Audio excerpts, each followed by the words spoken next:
اسی کا اس پر آگے کام کیا اور اس کو مکمل کیا. وہ مستقل ابن حجر رحمہ اللہ کی ایک کتاب ہے فتح الباری.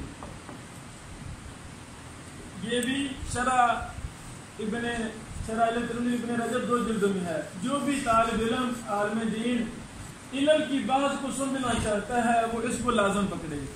امام ابن رجب نے بڑے زیادہ قواعد اصول اس میں بنا دیے ہیں.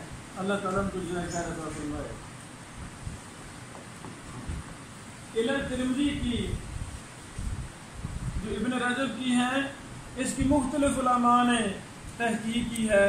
اس لائبریری میں مکتبہ رحمانیہ میں نور الدین عطر صاحب کی بھی تحقیق والا نسخہ ہے ماشاءاللہ. العلل المتناہیہ یہاں 2 نسخے ہیں, ایک شیخ خلیل والا اور دوسرا یہ ہے نسخہ العلل المتناہیہ.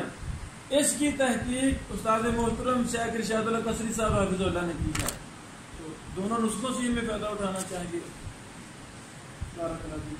یعنی یہ ضروری میں سمجھتا تھا کہ آپ بیٹوں کو علل کی کتابوں کا تعارف کروایا جائے. یہ ایک مستقل فن ہے. دراست الاسانید میں اس کی بڑی اہمیت ہے. ہمیں ان کتابوں کو بھی بارہا پڑھنا چاہیے. امام ابو الحسن الفاسی رحمہ اللہ ان کی کتاب تھی نا بیان الوہم والایہام, مشہور کتاب. اس کے اندر علم پر بڑی باتیں کی گئی ہیں. علم و علل الحدیث اسی کتاب سے مرتب کیا گیا ہے. اس بھی فائدہ اٹھانا چاہیے. اس طرح ہر وہ کتاب جس میں علل کی باتیں ہیں. اور مقبل بن ہادی الوادعی رحمہ اللہ کی کتاب ہے الاحادیث المعلہ ظاہرها اصحہ, وہ بھی بڑی اچھی کتاب ہے.